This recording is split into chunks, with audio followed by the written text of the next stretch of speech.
La Palme d'Or est attribuée à Le Tambour de Volker Schlöndorff. Mai 1979. Volker Schlöndorff, le chef de file du nouveau cinéma allemand, triomphe. And the winner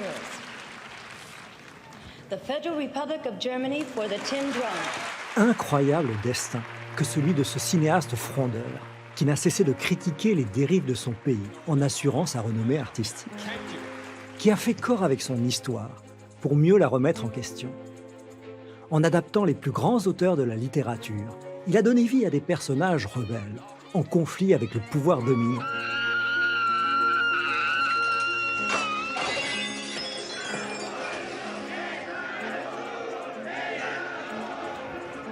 Autant d'autoportraits qui, derrière le tambour, composent une œuvre sensible, de Katharina Blum au coup de grâce, de Homo Faber au désarroi de l'Elefthurlus.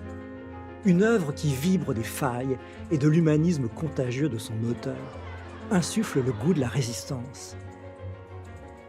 Mais ce parcours est aussi une énigme, celle de l'identité d'un homme aux multiples vies et aux nombreuses cultures, qui a caché sa vérité dans un mouvement permanent. Jusqu'à quand ?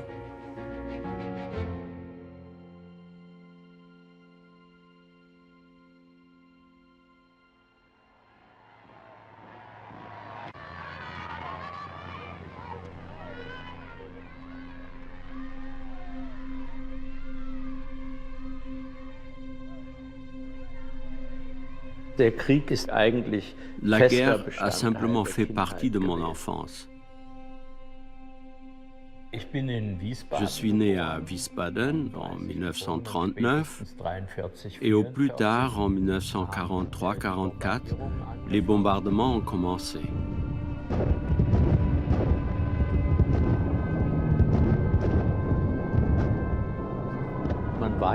On sait que des choses terribles se passent. L'horreur est toujours présente.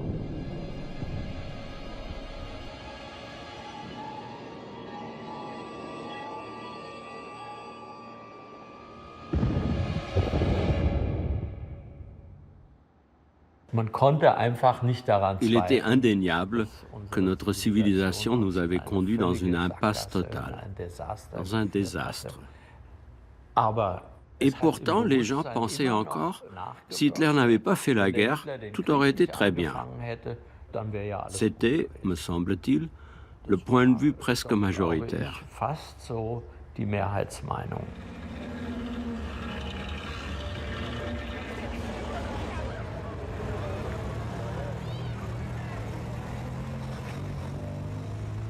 Quand on a 6 ou 7 ans, ou même 12, ça met un peu de temps avant de se rendre compte qu'il y a quelque chose de pourri. On sent que les gens mentent, les adultes. On le sent tout simplement, qu'il y a des choses pas dites, des choses biaisées, que finalement tout repose sur des mensonges.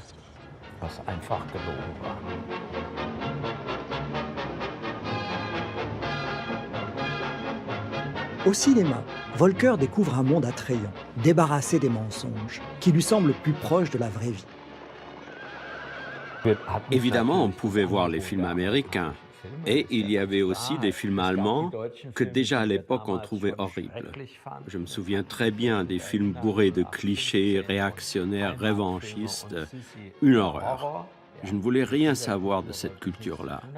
Et il y avait les films français.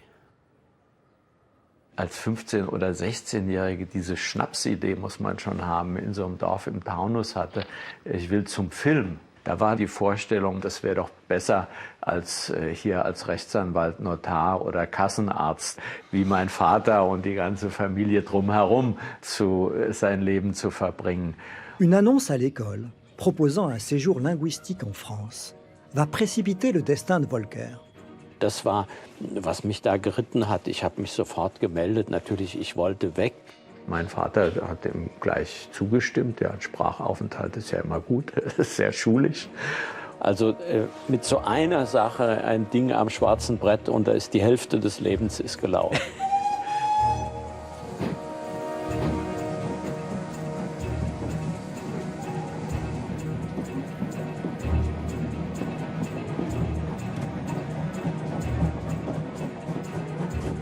Si Volcker s'embarque pour l'aventure la plus folle de sa vie, son père l'a tout de même mis en garde.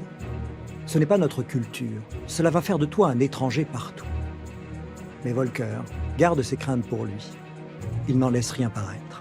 J'avais l'impression que les gens étaient plus détendus, les villes plus anciennes. Et ce qui m'a vraiment marqué, quand je suis allé à Paris pour la première fois, c'était de voir une ville qui n'avait pas été bombardée. C'était vraiment très impressionnant.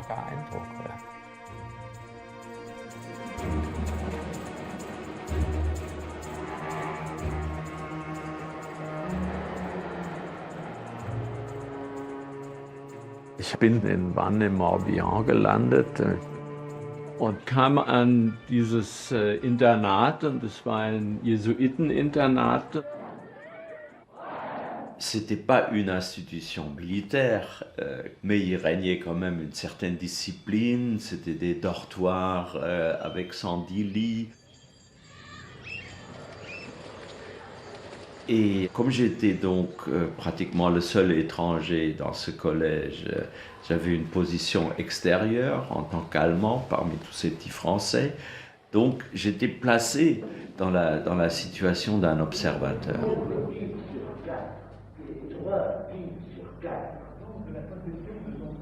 Au contact des jésuites, Volcker se cultive et se révèle être un esprit particulièrement brillant.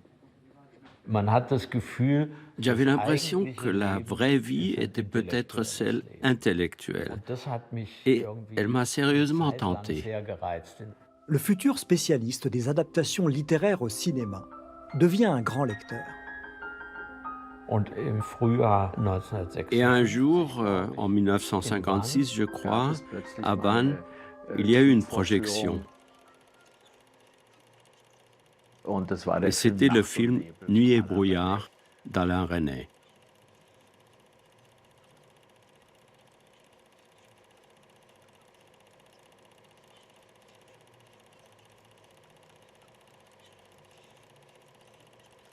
Volcker découvre pour la première fois ces images, qui n'étaient pas montrées en Allemagne.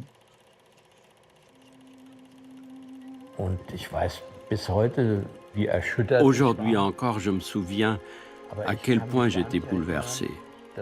Mais je ne me souviens pas d'en avoir jamais parlé avec mes camarades de classe.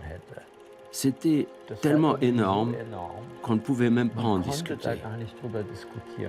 Et même en connaissant toutes les explications, on ne peut pas comprendre toute la dimension de la chose. Il reste toujours une part d'irrésolu, d'incompréhensible.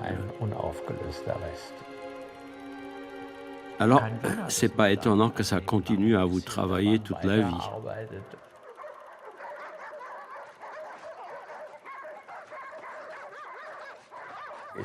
Il est évident que quand on a 15 ou 16 ans, on ne veut pas appartenir à cette culture-là. Mein ganzes Bestreben war, nicht mehr Deutscher zu sein, sondern möglichst als Franzose zu gelten. Das ist mir auch immer mal so gelungen. Au lieu de rester 2 mois pour apprendre le français comme c'était prévu, je suis pratiquement resté 10 ans en France. Parce que de Vannes, je suis ensuite allé à Henri IV, et dans Henri IV, j'ai commencé à aller à la Cinémathèque. J'ai connu Godard, Chabrol, Malle, tous les jeunes qui étaient après les réalisateurs de la Nouvelle Vague. C'était les années d'or du cinéma, c'était la fin des années 50, une cinéphilie explosive, la volonté de tout casser et de faire autre chose, enfin inoubliable. Et j'ai commencé très vite à travailler comme stagiaire, puis comme assistant, d'abord avec Malle et Melville, après avec Resnais. Mais de Melville, j'ai appris à faire un cinéma extrêmement économe. Il faisait ses films avec rien. S'il fallait qu'il y ait une chaise et une table dans un décor, eh bien, il y avait une chaise et une table, mais il n'y avait rien de plus. Et puis, il y avait Louis Malle. Il y avait cette aisance, cette grâce qu'il avait. Et j'ai compris qu'un bon réalisateur est d'abord un séducteur, non pas des vedettes féminines avec lesquelles il travaille, mais pour séduire plus tard le public, il faut d'abord séduire son équipe, à faire le film avec lui. Donc je me suis dit, voilà, c'est comme ça qu'il faudrait être. Au bout de 3-4 ans, comme tout le monde à l'époque, je voulais faire un film français. Et c'est là que mes amis, comme Louis Malle et autres, m'ont dit « Mais non, pourquoi tu ne vas pas en Allemagne pour nous faire un film là-bas? Il y a assez de jeunes cinéastes avec la nouvelle vague à Paris. » Oui, mais comment trouver l'inspiration dans une société que Volker a cherché à fuir? Le jeune cinéaste a son idée, s'attaquer au tabou suprême, la complicité de la population allemande face aux atrocités nazies.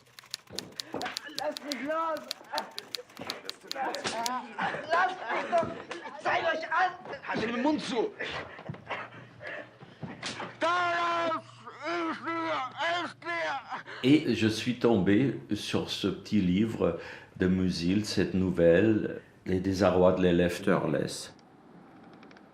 Vers 1900, dans un collège autrichien inspiré de l'aventure jésuite de Schlöndorff, un jeune intellectuel solitaire, Törles, observe comment des élèves exercent un chantage sur un de leurs camarades, qu'ils finissent par sadiser. Érotisme latent, indifférence glacée de la nature. Törles observe, troublé, mais se refuse à prendre parti, malgré les appels à l'aide de la victime.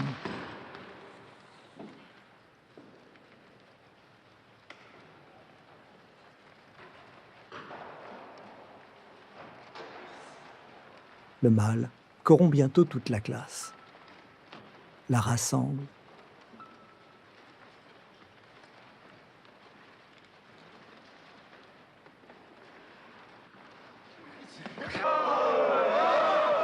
Lorsqu'il se décide enfin à intervenir, il est trop tard.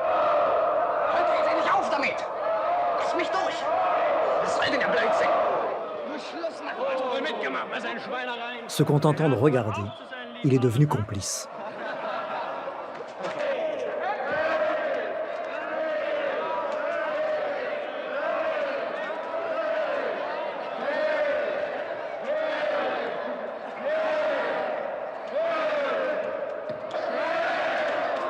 Zeigen die doch auf! Da, in die Ringe!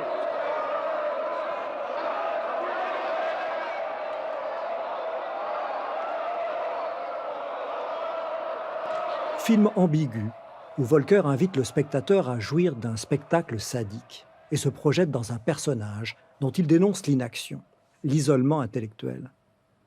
Mais je crois que ce genre de choses qui ont conduit l'Europe centrale à la folie il y a pas plus de 20 ans, que ces choses-là arrivent si graduellement et si peu à peu et sans que visiblement une frontière soit franchie, c'est très exactement pour ça qu'il faut être très, très en garde.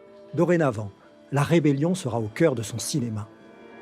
Mit einem 15-Jährigen als Hauptdarsteller, der sich die ersten Sporen in Tonio Kröger verdiente, gibt der 26-jährige Volker Schlöndorff sein Spielfilmdebüt. In Cannes schlossen die 20. Filmfestspiele ihre Pforten. Alors que le sujet reste tabou en Allemagne et que démarrent les premiers procès sur Auschwitz, la métaphore glacée de Schlöndorff va faire scandale. Pendant le film, l'attaché culturel de l'ambassade d'Allemagne est sorti en claquant la porte parce qu'il avait peur que le film soit vu comme la preuve du sadisme inné des Allemands et il a cru nécessaire se démarquer, le pauvre homme. Il n'a pas vu qu'au contraire, un film qui dénonçait ça était, si je puis dire, à mettre au positif de la culture allemande. Als sensationelle Neuentdeckung dieses Jahres feierte die internationale Filmkritik Volker Schlöndorff, jenen 1,67 Meter kleinen, unscheinbar wirkenden Regisseur mit einem Filmsinn, den man aus Deutschland nicht mehr erwartet hatte. Volker, l'iconoclaste, le solitaire, l'apatride, va se reconstituer une famille allemande.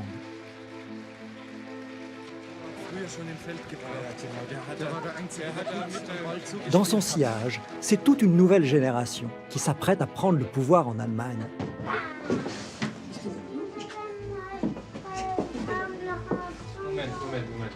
A small group of young writers, actors and directors is putting Germany back on the cinematic map. Ancrés dans la réalité quotidienne, ils replacent leur époque, la critique sociale, la politique, au cœur de leur travail. The remarkable rise of a new, original German cinema has taken everyone by surprise. not least the Germans, whose staple diet for the last 25 years consisted of the most abysmal films. La société était sclérosée après la guerre, en même temps repue par le miracle économique, mais intellectuellement mort. Et donc les jeunes s'éloignaient tout simplement des adultes et commençaient à constituer leur propre monde à eux.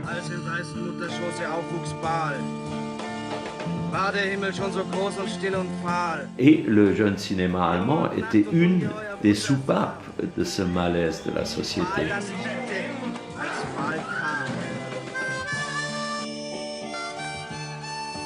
The German society has a need for looking at itself. We wondered why aren't we ever happening on a screen? Why is it always the others?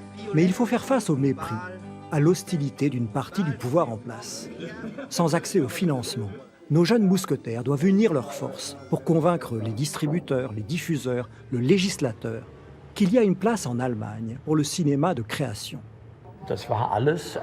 Ce combat, on l'a mené ensemble et ça nous a soudés les uns aux autres.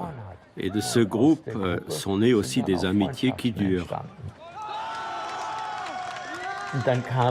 En plus, un jour, je découvre la comédienne Margaret von Trotta, dont je tombe immédiatement amoureux. Il m'avait déjà vu dans un film que j'avais fait auparavant, pas un très bon film. Mais bon, apparemment, je ne passais pas inaperçu. Je jouais quelqu'un d'assez rebelle. Ça lui avait plu. Et ensuite, dès la première rencontre, nous sommes tombés amoureux l'un de l'autre. Et la rencontre avec Margaret a évidemment tout changé. Ich habe meine Jugend damit verbracht, mein Handwerk zu lernen. Ich bin unglaublich ehrgeizig gewesen, schon mit 15, 16 oder so. Das heißt, ich habe mir eigentlich nie Zeit gelassen, selbst was zu erleben. Es gibt von Pascal einen sehr schönen Spruch, Heureux qui a connu l'amour avant la passion. Zu Deutsch, also glücklich, wer die Liebe vor dem Ehrgeiz kennengelernt hat. Also ich gehöre zu den Unglücklichen. Exalté par le monde des livres, de la connaissance, de l'imaginaire, Volker, en cinéaste et en intellectuel, y a longtemps trouvé refuge. Avant, quand j'étais tombé amoureux, je me contentais souvent d'un amour platonique ou imaginaire, comme si c'était un personnage de roman, littéraire, et aussi peut-être pour le tenir un peu à distance. Et la première qui a vraiment brisé cette carapace, c'était Margaret von Trotta. Au pied du mur, die mich an die Wand gestellt hat. Notre relation était extrêmement passionnelle et souvent agressive. Ça venait aussi du fait qu'elle voulait absolument faire sauter mon armure, me faire sortir de mes réserves. Il me disait toujours à l'époque que c'était grâce à moi qu'il avait compris ce que c'était une femme. Quels sont ses sentiments, les réactions auxquelles il faut prêter attention.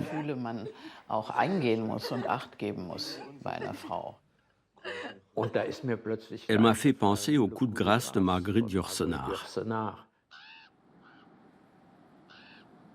Le livre raconte l'histoire d'une jeune aristocrate passionnée à la fin de la Première Guerre mondiale. Elle tombe amoureuse d'un officier qui pourtant semble s'interdire tout sentiment.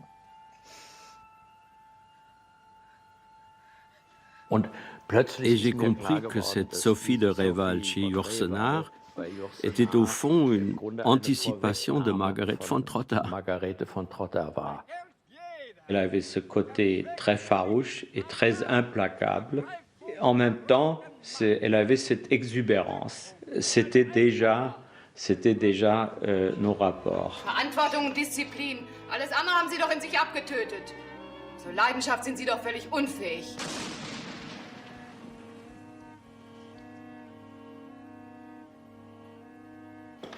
Sie hängen sehr am Leben, Erich.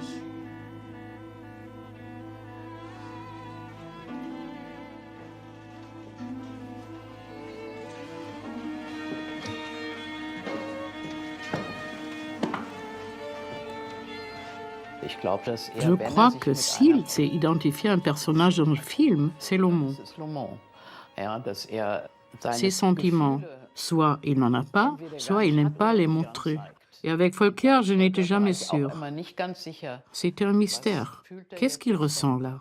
Qu'est-ce qu'il pense? Quand il regarde un film qui l'affecte, par exemple, il peut pleurer. Donc les émotions sont là. Mais peut-être que parfois, il ne se les avoue pas.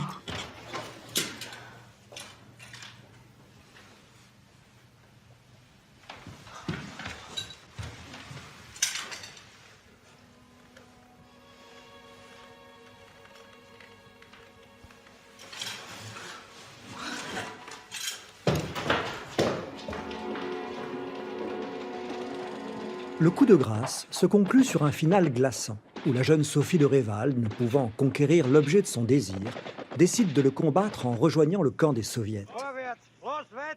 Capturée et promise à la mort, elle demande à son ancien amour d'effectuer lui-même l'exécution.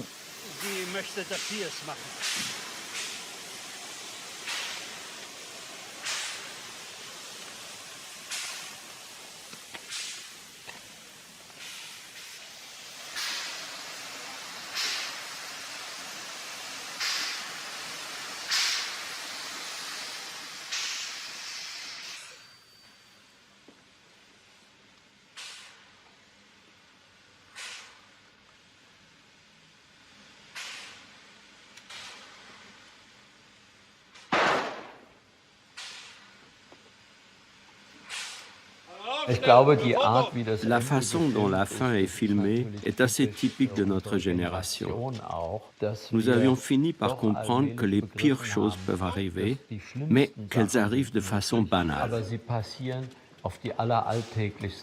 Le temps presse, déjà les soldats montent dans le train.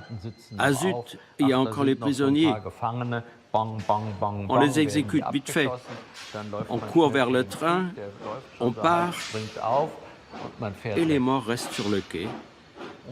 On se demande, mais qu'est-ce qui s'est passé?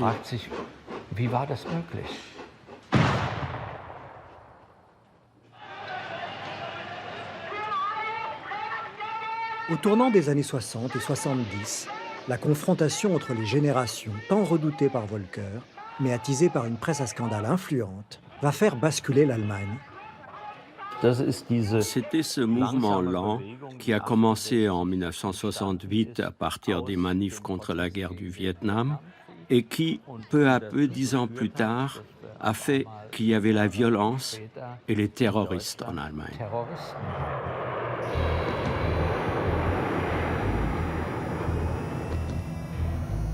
Depuis la fin des années 60, la guerre du Vietnam, menée depuis l'Allemagne par les forces américaines, a mobilisé contre elle une partie de la jeunesse. Traumatisée par l'embrigadement guerrier de ses parents, dont elle a découvert peu à peu les horreurs. Cette nouvelle génération ne veut plus être complice d'un nouveau conflit. Pour beaucoup, c'est la fin de l'amnésie, une prise de conscience. Malgré l'engagement de Volker et d'autres artistes, le débat s'hystérise.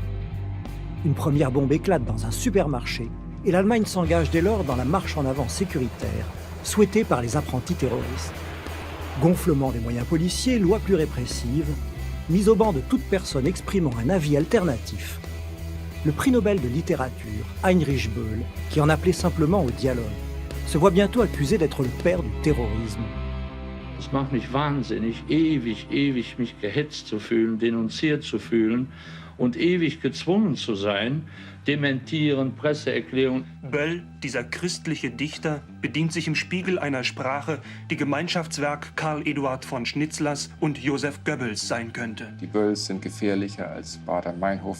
Dans cette ambiance de lynchage, Volker prend publiquement la défense de l'écrivain.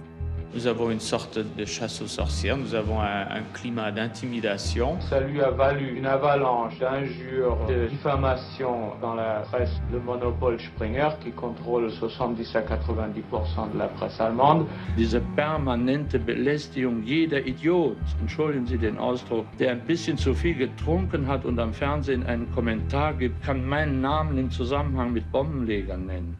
La contre-attaque de l'écrivain sous forme d'une fiction va être aussitôt adapté pour le grand écran par Volker Schlöndorff et Margaret von Trotta. L'honneur perdu de Katharina Blum raconte l'histoire d'une jeune femme candide, de milieu modeste, qui a une aventure un soir avec un inconnu.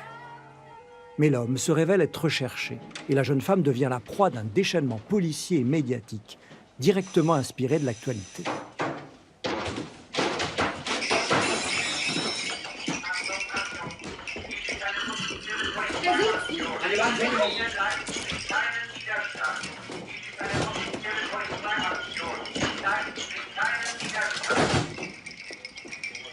C'est la reconstitution exacte d'une perquisition à domicile, sans autorisation préalable de juge, telle qu'elle se pratique en Allemagne fédérale des milliers de fois depuis 3-4 ans. With his film The Lost Honor of Katharina Blum, Schlöndorff has come right to the foreground of the German cinema scene. While most of his other 7 films dealt with the struggle of the underprivileged against an oppressive society in the past, Katharina Blum takes on the Germany of today.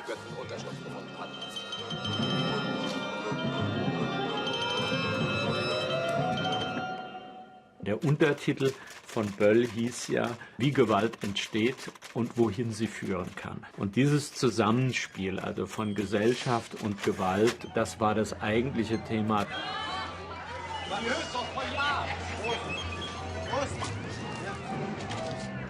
Du machst mich doch nicht verantwortlich für die Aufmachung in der Zeitung. Sie haben dich ein bisschen hart angefasst. Du bist doch nicht etwa sauer auf mich. Ich werde es überleben und du wirst es auch überleben. Was meinst du, was ich mich mal über die in der Redaktion ärgere? Ich liefere denen prima Material und die machen so einen Dreck draus. Was du gemacht hast, tut ab. Politisch ist es natürlich naiv. Wir müssen uns erst mal privat ein bisschen näher kennenlernen.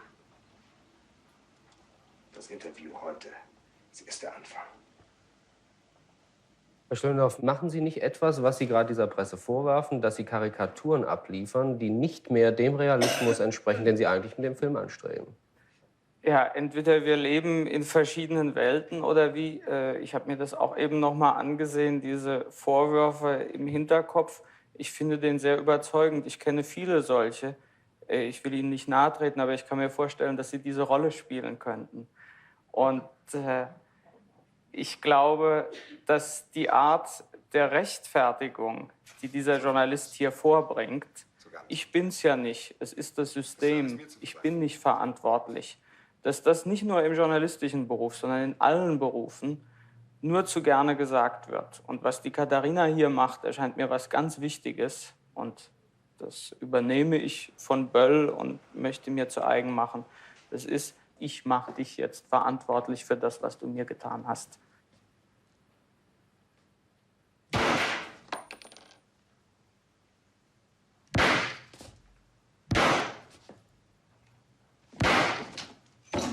Voilà comment naît la violence.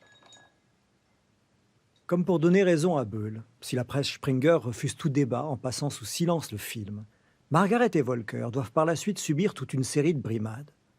Contrôle prolongé dans les aéroports, visite de la police à 3 heures du matin dans la résidence italienne du cinéaste, pour vérifier qu'aucun terroriste ne s'y cache. Je dois dire que je m'y attendais.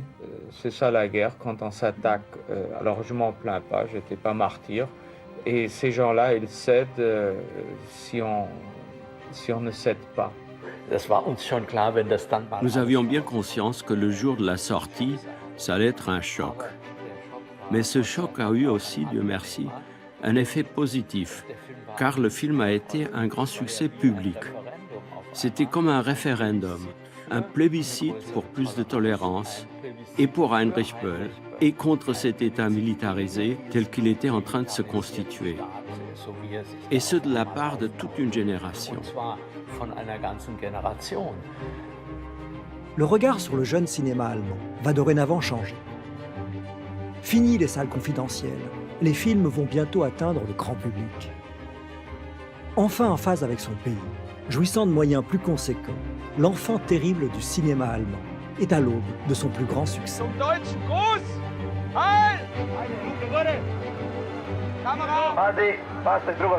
Volker Schlöndorff, l'un des rares metteur en scène allemands contemporains connus en France, a entrepris une tâche considérée jusqu'à présent comme impossible. Transposer à l'écran le roman de Günter Grass, Le Tambour. Cet ouvrage, extrêmement complexe, a eu un succès extraordinaire en Allemagne, où il est devenu un classique. Wie heißt denn der Junge, den du jetzt hier spielst, weißt du das? Oskar. Was weißt du über den Jungen?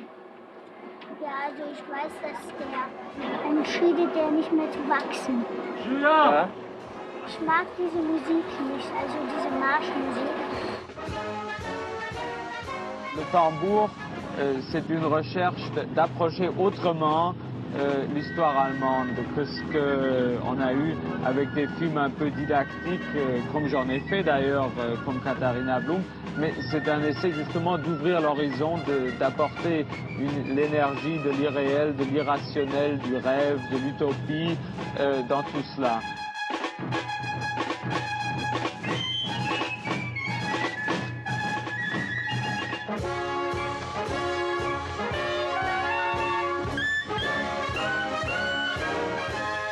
Après avoir sondé les racines et les conséquences de la Seconde Guerre mondiale, le cinéaste va s'attaquer enfin frontalement aux années noires de son pays, mais avec une fantaisie inattendue, jubilatoire.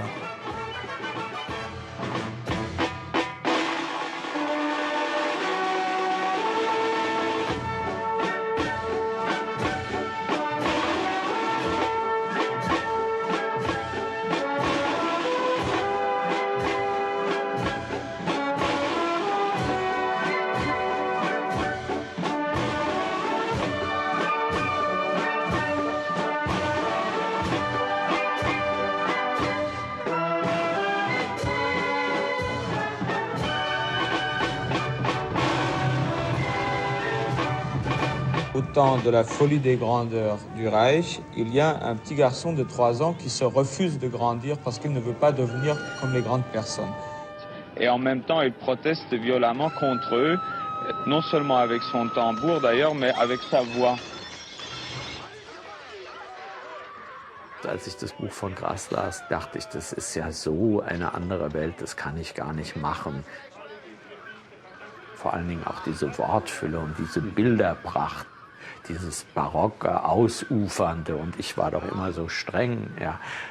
Und insofern hat der Film mich auch befreit.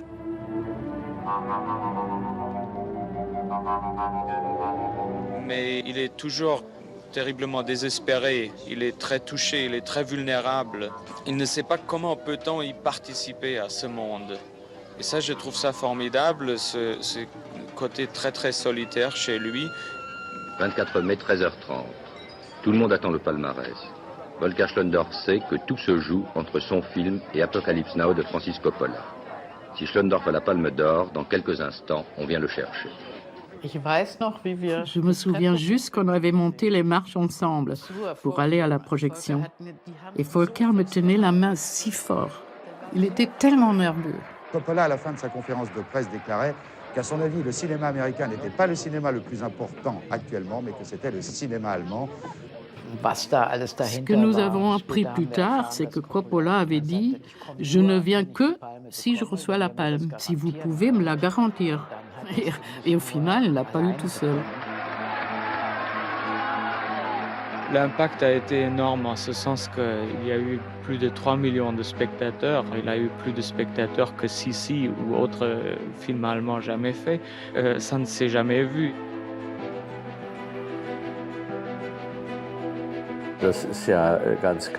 Oui, évidemment, un tel succès à Cannes en mai, puis en avril, l'Oscar à Hollywood, c'était évidemment un tremplin formidable pour mon arrivée en Amérique.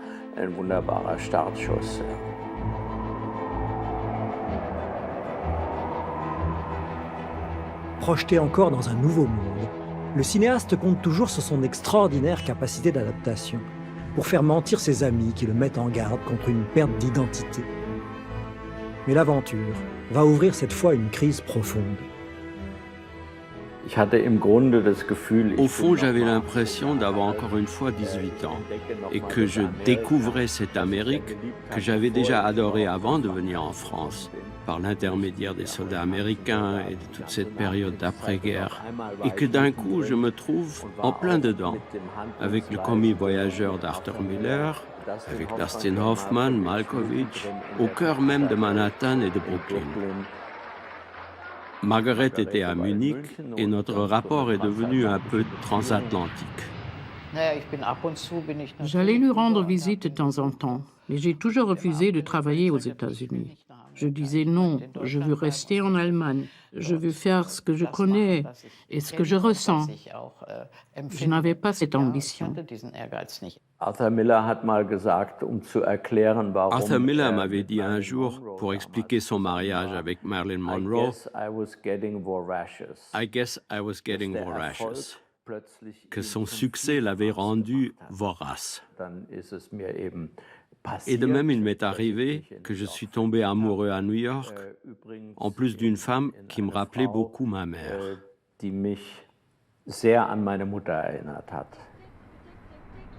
Très involontairement, la jeune femme, prénommée Caroline, va ouvrir la boîte de Pandore et libérer les fantômes d'un passé que Volcker n'avait cessé de fuir.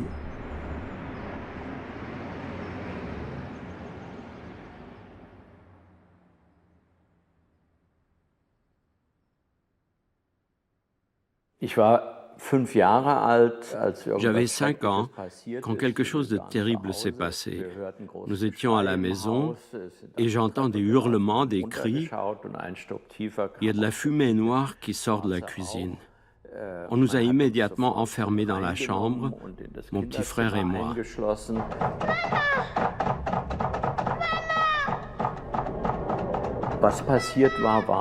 Ce qui s'est passé, c'est que ma mère a brûlé dans la cuisine.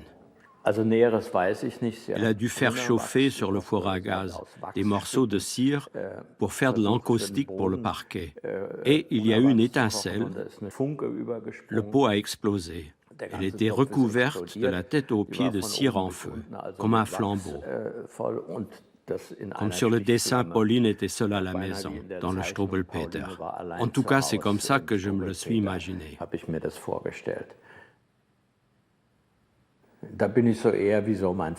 Et là, je suis peut-être un peu comme mon père, qui en tant que médecin a dû se dire « c'est une maladie, il faut attendre qu'elle soit enfouie. Après, on peut continuer à vivre. » Und die echte Trauer passierte, als ich einer jungen Frau begegnet bin, die ist mir später klar geworden, die ungefähr das Alter meiner Mutter hatte, 33, als der Unfall passiert ist. Und die deshalb für mich ja ewig eine junge Frau geblieben ist. Und da hatte ich irgendwie so das Gefühl, ich finde sie wieder. Aber das ist schiefgegangen, diese Beziehung dann. Und bei diesem Verlust ist alles aufgebrochen, was ich als Kind, als Verlust verdrängt und nicht verarbeitet hatte. Und da bin ich in eine Krise gestürzt. J'ai alors pris conscience que toute ma vie durant, je suis allé sans cesse d'un endroit à l'autre, j'ai joué des rôles, j'avais bien appris à connaître les hommes. Et la seule chose que j'ignorais complètement, c'était qui suis-je moi-même. J'ai dû m'enfuir loin de toi pour ne pas être totalement détruite.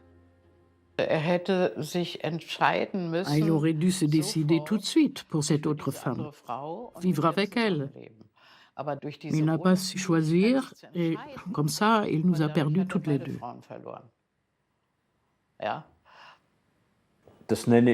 J'appelle ça la malédiction de la raison.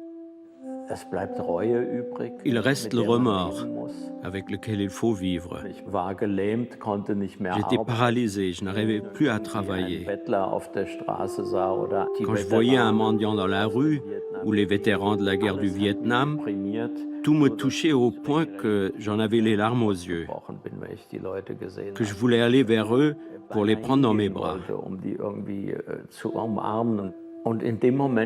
Et à ce moment-là, j'ai repensé à un livre que j'avais lu des années auparavant, Homo Faber, de Max Frisch. C'est mon histoire, exactement. I just sat there. I didn't want to be there. I didn't want to be anywhere. I've got no use for suicide. It doesn't alter the fact that one has been in the world. And what I wished was that I'd never existed at all. What was the use of looking? There was nothing for me to see. Her hands that no longer existed anywhere. Her movements as she tossed her ponytail. Her teeth. Her lips. Her eyes that no longer existed. Where could I look for them? She was gone now. Cet ingénieur rationnel, en déplacement continuel, qui a toute sa vie sous contrôle, qui calcule tout, d'un ingénieur pas seulement dans son métier, mais aussi dans sa vie privée, et qui soudain tombe dans l'irrationalité puissance 10. It's crazy, huh? Homo Faber, un ingénieur d'une cinquantaine d'années, semble perdu dans ses voyages, comme s'il ne savait plus qui il était. Ne s'engageant pas, émotionnellement détaché, il observe, filme, jusqu'à ce qu'une histoire d'amour avec une jeune fille, Sabeth, le ramène à la vie. Let me be your eyes. Come on. Sure about Yeah. this? I don't know if this is a good Go idea. faster now. Even faster. That's right. Put on the brakes a little. We're coming around a curve.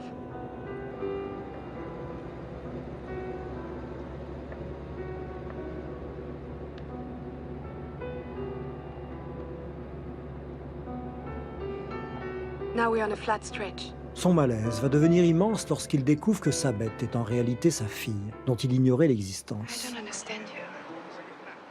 Why do you want to get rid of me? Homo Faber sera le chef-d'œuvre en langue anglaise de Schlendorf. Autoportrait déguisé, le film parvient à sublimer le chaos intérieur de son metteur en scène, en lui trouvant ici une explication rationnelle, partageable par le spectateur. You do love me. I see it in your eyes. Why are you trying to stop it? Souvent, c'est en mettant en scène un autre qu'on peut le mieux travailler sur soi-même. Pour moi, en tout cas, c'est plus facile de parler de mes propres expériences en les traitant à travers d'autres personnages, de Max Frisch en l'occurrence. Mais la vie intime n'est pas la seule à pâtir de ce séjour américain.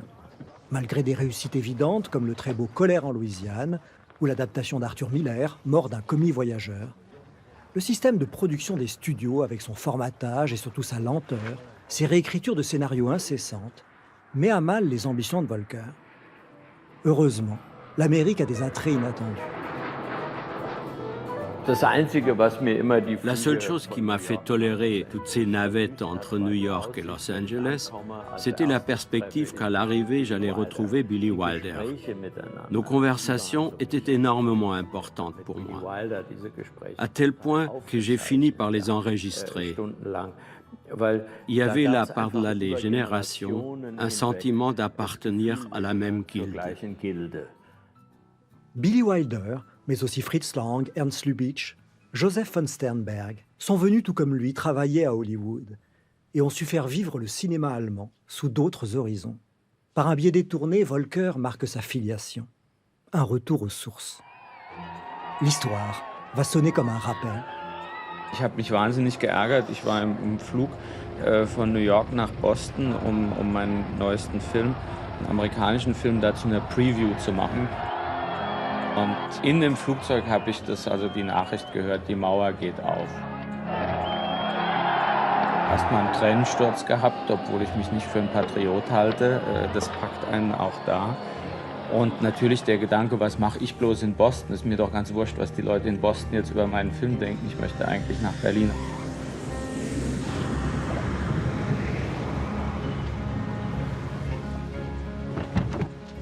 Toujours là où on ne l'attend pas, Volker s'installe dans l'ancienne Allemagne de l'Est et s'engage pour la sauvegarde des mythiques studios de Babelsberg, où ont débuté Fritz Lang, Murnau, Marlene Dietrich, Billy Wilder.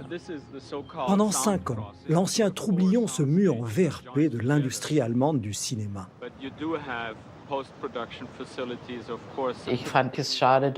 Moi, je trouvais dommage qu'en faisant ça, pendant longtemps, il n'a pas fait de film. Pour moi, ça a été une grande satisfaction quand il a recommencé à tourner. C'est vraiment retrouvé, je pense. Du 9e jour aux 3 vies de Rita Vogt. Ce sont des films que seul lui peut faire. Ils sont uniques. Irgendwie wollten wir das Unrecht abschaffen und den Staat gleich mit. Oder umgekehrt. Beides hing ja zusammen. Politik war Krieg. Les 3 vies de Rita Vogt renouent avec les engagements passés de Volker. Inspirée d'un fait divers, l'histoire raconte la reconversion en Allemagne de l'Est d'une ancienne terroriste de la fraction Armée Rouge. Sous de multiples identités, elle tente à plusieurs reprises de s'intégrer dans des milieux différents qu'elle observe. Jemand hat mich erkannt. Jusqu'à ce que la chute du mur marque la fin de la fugue. Ihr habt keine Ahnung, was kommen wird. Ihr wisst nicht, was verliert. Vielleicht wirst du bald die richtige Hose anhaben. Die kannst du dir vielleicht leisten, aber einen Arsch in der Hose, den kannst du dir nicht leisten. Ich nehme mal an, du spinnst. Décidément pas assagé, le cinéaste en profite pour annoncer une Allemagne de l'Ouest impitoyable, sans idéal et sans valeur. Es sollte doch eine Welt werden, in der das Geld nicht alle Dinge regelt. Warum glaubt ihr nicht mehr daran? Warum glaubt ihr nicht mal an euch selbst? Il a fait des adaptations littéraires magnifiques. Mais j'espérais toujours qu'il montre un peu plus de lui-même dans ses films, qu'il se dévoile vraiment, qu'il parle à la première personne. Il y est parvenu, avec Retour à Montauk. An image came to me and remains with me. It's an image of 2 women. One whom I caused harm, and the other whom I failed, whom I should not have failed, whom I should be with now if I'd been wiser then, whom I wonder about still. Là, je sens que c'est son cœur qui parle, son cœur qui est atteint. And if these 2 things became the story of our lives. Film de la maturité, Volker fait face à ses fantômes. A writer comes to New York to present his book. There is his wife with him, and there is the love of his life. So she's the one from the book? No, the book is a novel. About which he writes in his novel. After 17 years, all of a sudden, the 2 of them run into each other, and he has now to confront his dream with the reality.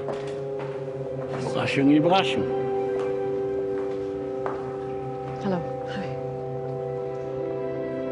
And now another, 15 years later, I'm back here, finally dealing with those years when I was living in New York. So it really goes full circle. How did you find me? So I'm hired to be some kind of therapy for you. Is that what you're saying? Well, you're the most expensive therapist I had so far. Can't we have a second chance? We could live together like we did then. We never lived together. You were always elsewhere, always on the move. En ce sens, j'ai un mauvais caractère. Je regarde toujours en arrière. Rien n'est jamais terminé.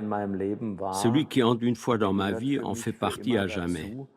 Je ne veux pas perdre qui que ce soit. I know you thought something else might happen.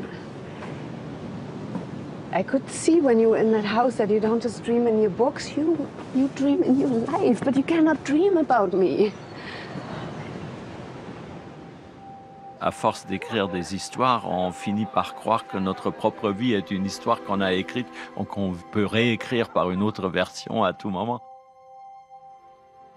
Or, dans la vie, c'est la version qu'on vit qui est la définitive et on ne peut pas y retoucher. À mon retour, j'ai retrouvé Angelika Gruber, une ancienne copine du temps du faussaire. C'est elle qui m'a retrouvé.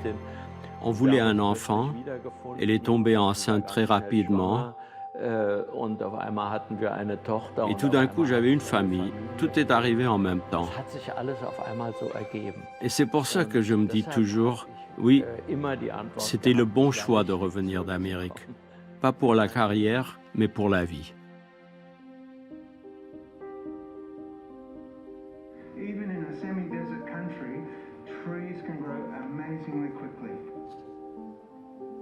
Volker vit aujourd'hui en Allemagne. Il intervient dans les médias, prépare de nouveaux projets, lit toujours beaucoup et court même le marathon. Contrairement aux craintes de ses amis, inquiets de le voir foncer tous azimuts, l'enfant des ruines de Wiesbaden ne s'est finalement jamais perdu. Il s'est construit un destin totalement singulier, forçant le hasard, et semble nous inviter à la même audace. À l'heure où l'on prône un retour des frontières, où l'Europe s'interroge sur son destin commun, sur ses racines, sa capacité à exister dans le monde, Volker Schlöndorff est devenu une référence, celle d'un auteur libre qui a su travailler les traumas du continent pour en faire un projet de vie. Alors qu'il n'a cessé d'interroger son identité, le parcours de Volker l'aura finalement conduit à ses origines. Il lui a appris que contre tout danger de dissolution, l'identité ne se perd pas, elle s'acquiert.